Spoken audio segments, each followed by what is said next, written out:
Hello, fellow Sock Madness knitters. This is Liz Sedmack here to show you the duplicate stitch seaming for Wably. So I've got my orange piece here. This is the beginning of the horizontal band where you can see we've knit the floss together with our yarn to mark those stitches. This is the end of our horizontal band where you can see that the floss goes through all the row 12 stitches. So what we're basically going to do, what you're going to do with your yarn tail and what I'm going to do with this contrasting thread is create basically a faux row 1 that will connect row 2 up here and row 12 down here.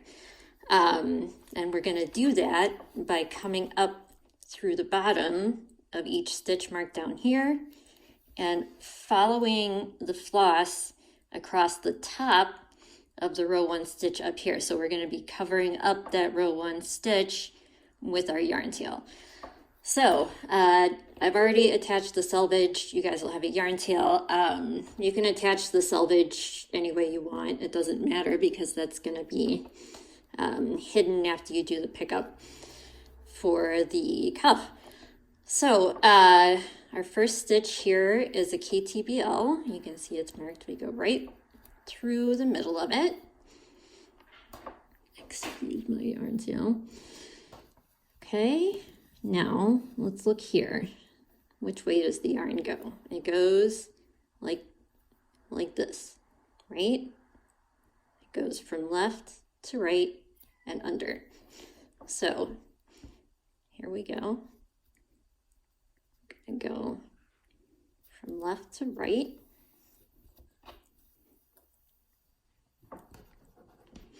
And then when we go back into row 12, you can see how on a twisted stitch, the right leg goes under the left leg. So to duplicate that, we're going to go under this strand when we go back into our row 12 stitch. And now we've got a KTBL. All right, next stitch is a purl stitch. Pull your yarn there and you can see where the middle of the purl stitch is marked.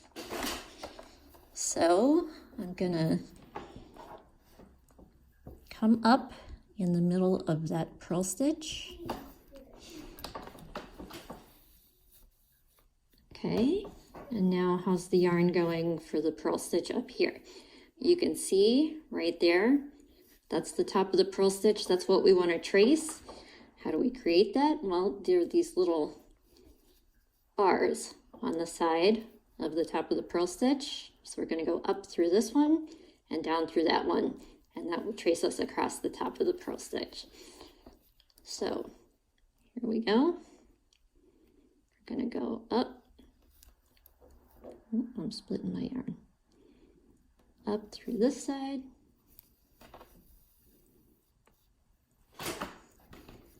And then you can see we're tracing across. And now we're going to go down through this side. Now we've traced across the top of row 1. What do we do? Very simply, we are going to go back into the middle of that row 12 stitch. Easy peasy. There you go. There we go. Now we have a KTBL and a purl. Obviously, when you guys are doing this seam, you might want to tug on your yarn as you're going along to make sure that you've got the tension correct and that the stitches are the right size. Right now I'm leaving them big just for illustration. Okay, next stitch is the first stitch of the 2-stitch cable. And we're going to come up right through the center of that stitch. Now if you look on the top here, you can see these are our 2 stitches marked with yarn.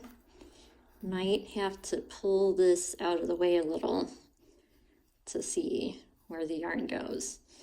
All right, so we pull this out of the way a little and we can see our floss there. And it's going under the legs of this stitch. So we go under the legs of this stitch. Since it's not twisted, we are going from right to left this time instead of left to right like we did for the twisted stitch. And then once we've done that, again, go back down into the middle. Okay, and so now we have done a KTBL, a purl stitch, and a knit stitch. And that's all you need to know to go all the way across the seam. And when you are done, the purls will go into the background, the other stitches will pop out, and you will have a completely invisible seam on your horizontal band. Good luck and thanks. Bye.